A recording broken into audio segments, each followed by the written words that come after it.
Hello everyone. Easy physics by N K channel पर आपका एक बार फिर स्वागत है। कक्षा 12 की फिजिक्स में आज अपन चैप्टर नंबर 1 के कुछ एग्जाम्पल्स की बात करेंगे। आपकी बुक के पेज नंबर 15 के ऊपर एक एग्जाम्पल नंबर 16 दे रखा है। सवाल ये कह रहा है कि आपके पास कोई एक आवेश है, उसकी वैल्यू आपको दे रखी है। इस आवेश को किसी विद्युत क्षेत्र के अंदर जब रखा जाएगा तो उसके ऊपर लगने वाले बल की वैल्यू आपको दे रखी है 2.25 न्यूटन। तो सवाल ये कह रहा है कि उस विद्युत क्षेत्र की तीव्रता कितनी होगी। अगर आपने इससे पहले के वीडियो देखे हैं तो आपको ये कंसेप्ट बिल्कुल क्लियर है कि किसी भी विद्युत क्षेत्र में जब कोई आवेश रखा जाता है तो उसके ऊपर एक फोर्स लगता है और उसका फॉर्मूला होता है F is equals to Q E. विद्युत क्षेत्र की तीव्रता से वो फॉर्मूला आता है। तो यहाँ पे आपको E की वैल्यू निकालनी है, तो E की वैल्यू निकालेंगे तो ये जो Q है विद्युत क्षेत्र की तीव्रता से अपनी ये फॉर्मूला लिखेंगे E is equal to F upon Q. F की वैल्यू गिवन है, Q की वैल्यू आपको दे रखी है। दोनों को जब अपन रख करके सॉल्व करेंगे तो आपके पास वैल्यू आ जाएगी। विशेष ध्यान देने वाली बात है कि इसका मात्रक आपको ध्यान रखना है। विद्युत क्षेत्र की तीव्रता का मात्रक न्यूटन प्रति कूलम होता है। इसके बाद में एक छोटा सा सवाल है, वो मैंने अपनी तरफ से लिखा है। आप लोग इसको सॉल्व करके इसका जो आंसर है वो प्लीज मेरे को कमेंट बॉक्स में लिखिएगा।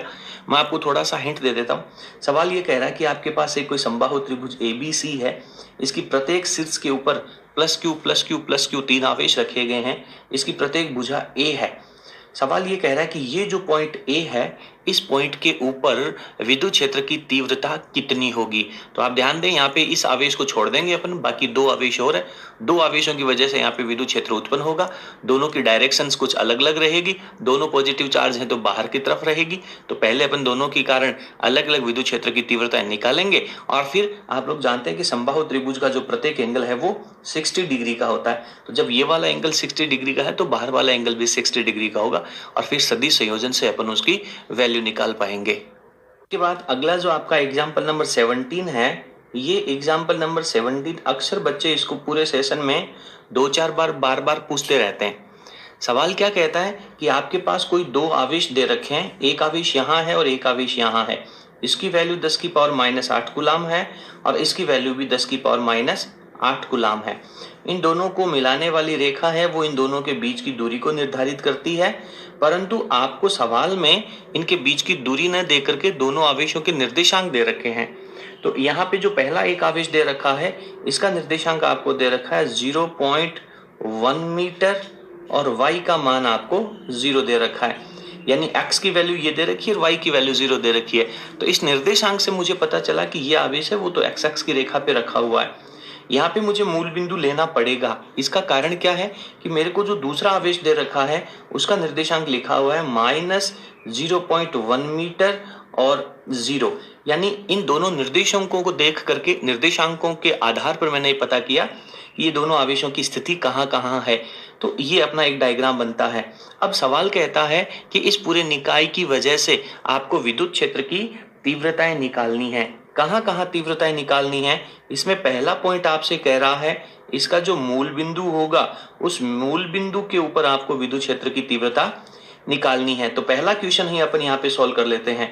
आप लोग ध्यान से देखें तो ये दोनों पॉजिटिव चार्ज हैं, दोनों की वजह से इस मूल बिंदु के ऊपर उत्पन्न होने वाली विद्युत क्षेत्र की जो है उसकी तीव्रताएं बराबर बराबर होंगी, क्योंकि ये जो दूरी है वो 0.1 है, ये माइनस डायरेक्शन में दूरी 0.1 है।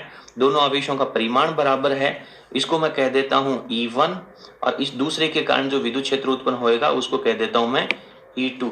तो यहाँ पे मैं लिखूंगा कि मूल बिंदु पर, यहाँ पे पूरा सवाल आपको सोल्व करने की आवश्यकता नहीं रहेगी। मूल बिंदु की स्थिति के ऊपर क्या होगा कि E1 है, इसका जो वेक्टर है that is equals to -E2 vector, यानी दोनों का परिमाण बराबर है और दिशाएं विपरीत है। इसलिए मूल बिंदु के ऊपर परिणामी विद्युत क्षेत्र की जो तीव्रता आ जाएगी, टोटल विद्युत क्षेत्र की जो तीव्रता आ जाएगी वो आपकी 0 हो जाएगी। ये तो बहुत इजी सा क्वेश्चन है। इसके बाद में क्वेश्चन नंबर 2 इसी प्रश्न का एक पार्ट है। वो ये कह रहा है कि x का जो मान है वो है आपका 0.2 मीटर और y की जो वैल्यू है वो है 0। तो इस निर्देशांक के ऊपर आपको विद्युत क्षेत्र की तीव्रता ज्ञात करनी है। तो पहले अपने को इसके लिए एक डायग्राम बना लेना चाहिए।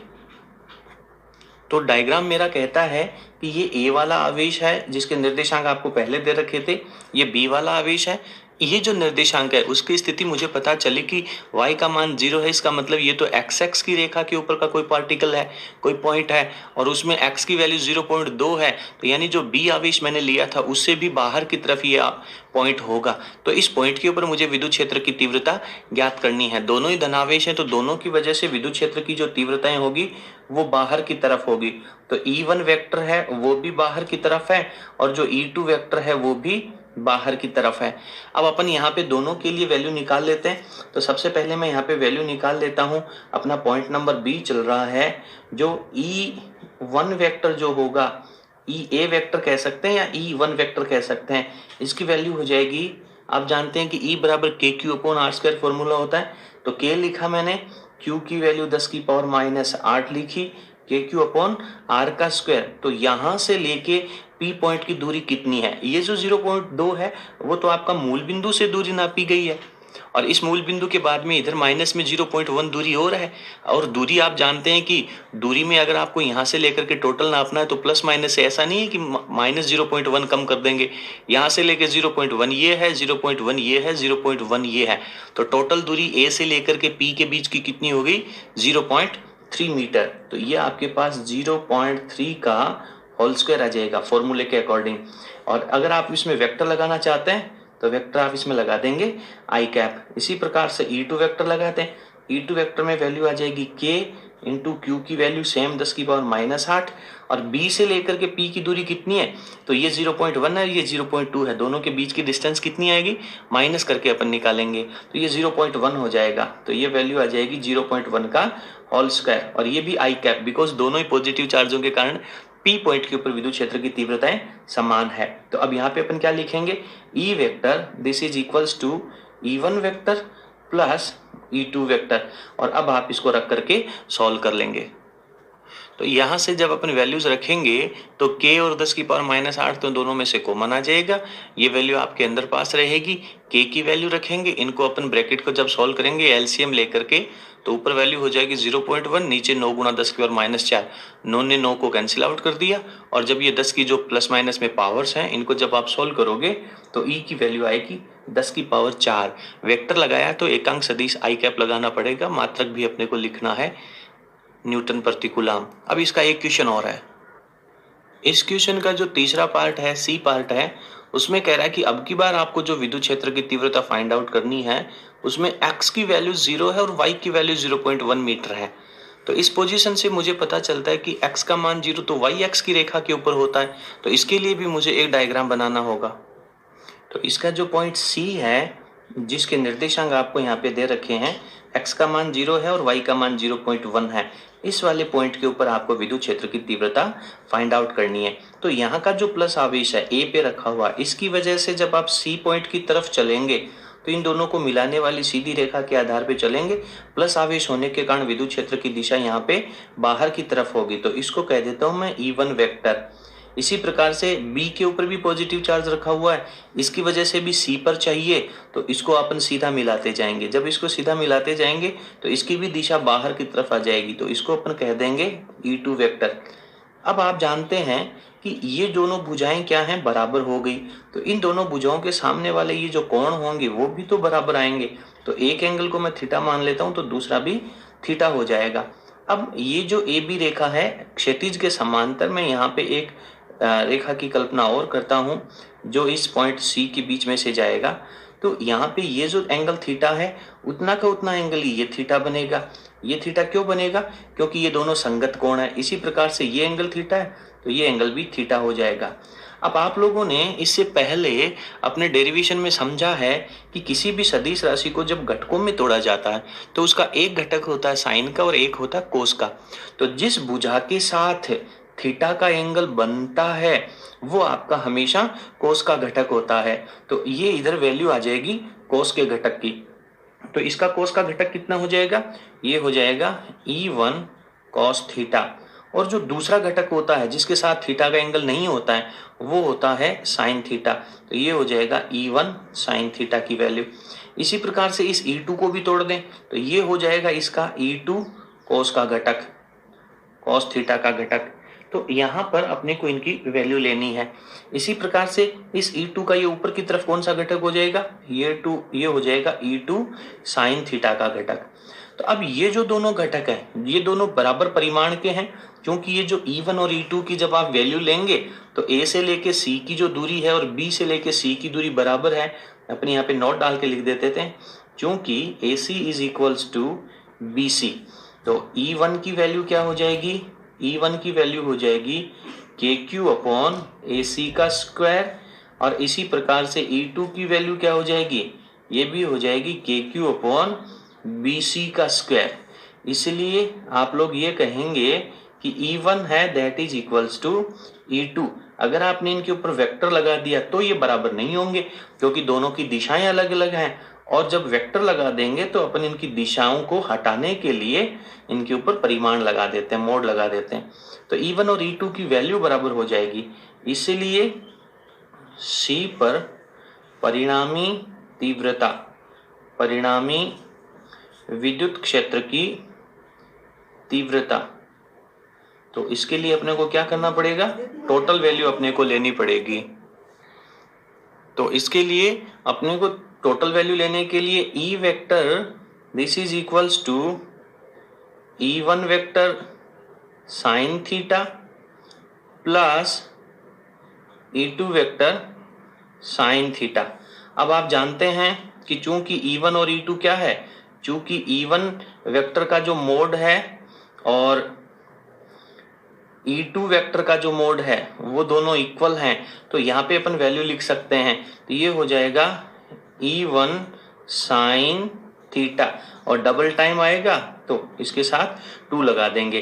तो आप यहाँ ये कहेंगे कि सर दोनों की E1 और E2 की डायरेक्शन तो अलग अलग है, तो डायरेक्शन के लिए अपन ने मोड हटा दिया, और दोनों की एक ही डायरेक्शन को निरूपित करने के लिए इनके साथ साइन का घटक लगा हुआ है। तो 2E1 साइन थीटा परिणामी वैल्यू आ जाएगी। आप इसके ऊपर वेक्टर नहीं लगाएंगे, अगर यहाँ वेक्टर लगाएंगे तो आपको यहाँ पे एकांक सदिश लगाना पड़ेगा, और यदि आप वेक्टर लगाते हैं तो आपको यहाँ पे एकांक सदिश जो y अक्ष की दिशा में है, और y अक्ष की दिशा का एकांक सदिश क्या होता है, j कैप होता है। अब आप इनकी इजीली वैल्यू रखते जाएं। तो 2 लिखा, E की वैल्यू क्या थी, k का मान ये वाली वैल्यू 9 इंटू 10 की पावर 9, Q का मान आपको इंटू 10 की पावर -8 दे रखा है। अपॉन में आपको क्या लेना होगा, इनके बीच की दूरी लेनी होगी। तो AC की दूरी कितनी आएगी वो निकालते हैं। तो AC के लिए आपको क्या करना पड़ेगा, ये मूल बिंदु है तो ये दूरी कितनी है 0.1, और ये y अक्ष की दूरी कितनी है 0.1। यहाँ पे आपके पास समकोण त्रिभुज बन रहा है, तो ये जो AC की वैल्यू है इसकी वैल्यू को आप क्या लिख सकते हैं, 0.1 का स्क्वायर प्लस 0.1 का स्क्वायर और का अंडर रूट। तो इसकी वैल्यू अपन लिखते हैं, तो ये कितनी हो जाएगी, 0 का स्क्वायर 0.1 का स्क्वायर करेंगे तो 0.01, और ये भी 0.01, तो रूट का रूट रह गया, और ये वैल्यू आ जाएगी 0.02। तो ये AC की वैल्यू अपन यहाँ पे रख देते हैं। हालांकि अपने को बटा वाली वैल्यू का क्या करना है, स्क्वायर करना है, AC का स्क्वायर करना ना, तो इसका जब आप स्क्वायर करोगे तो रूट यहाँ से हट जाएगा, तो ये वैल्यू आ जाएगी 0.02। इसके बाद में आपको चाहिए यहाँ पे साइन थीटा, क्योंकि थीटा कितना है, थीटा आपको यहाँ पे लेना पड़ेगा। तो थीटा की वैल्यू आपके पास आ जाएगी कितनी, 45। तो थीटा की वैल्यू जब आप 45 लिखेंगे, मैं यहाँ पे लिख देता हूँ, क्योंकि theta is equals to 45 degree. तो जैसे ही आप 45 डिग्री लिखेंगे तो साइन 45 की वैल्यू क्या होती है, साइन 45 की वैल्यू होती है 1/√2। तो 1/√2। अब आप इसको पूरे को सॉल्व कर लेंगे। जब आप इस पूरे को सरल करेंगे तो आपके पास जो रिजल्ट आएगा, एक बार आप स्क्रीन को पॉज करके सॉल्व करके देखें। तो यहाँ पर जब आपने इनको सॉल्व किया तो ये जो 0.02 है, पॉइंट हटाएंगे तो 10 की पावर 2 लग जाएगा ऊपर, 2 से 2 कैंसिल आउट हो गया, 9/√2 लिखा, 10 की पावर 9 और 10 की पावर 2 जो नीचे से ऊपर आया 11 में से 8 घटाया तो 10 की पावर 3 रह गया। इसको भी अपन जब सॉल्व करेंगे तो ये वैल्यू आएगी। ध्यान दें, अगर आप E के ऊपर वेक्टर लगा रहे हैं तो आपको यहाँ पे एकांक सदिश j कैप लिखना होगा, तो ये इसका आंसर आ जाता है। अब इसमें प्रॉब्लम ये रहती है, कई बार बच्चे अक्सर कहते हैं कि सर यहाँ पे ये जो थीटा की वैल्यू 45 है ये आपने कैसे लिखी है, तो थीटा की वैल्यू 45 के लिए आप देखिए कि इसके अंदर डायग्राम में ये एंगल और ये एंगल दोनों क्या हैं, इक्वल हैं। और अगर मैं यहाँ पे सी से इसको मिलाता हूँ तो यहाँ पे मेरे पास ये क्या बनता है, समकोण त्रिभुज बनता है। समकोण त्रिभुज में ये भुजा और ये भुजा दोनों इक्वल हैं, तो दोनों इक्वल हैं तो ये वाला एंगल और ये वाला एंगल दोनों क्या रहेंगे, बराबर रहेंगे। ये 90 डिग्री का एंगल है तो ये दोनों कितने कितने हो गए, 45 हो गए। जब ये एक 45 का हो गया तो इस दूसरे वाले को भी अपन क्या लिख पाएंगे, 45 लिख पाएंगे। तो इस तरीके से अपन एग्जाम्पल नंबर 16 और 17 अपना सॉल्व करते हैं। इसके बाद में अगला टॉपिक अपन पढ़ेंगे, तब तक के लिए आप अभी तक के जितने भी टॉपिक हैं उनको अच्छे तरीके से क्लियर करें।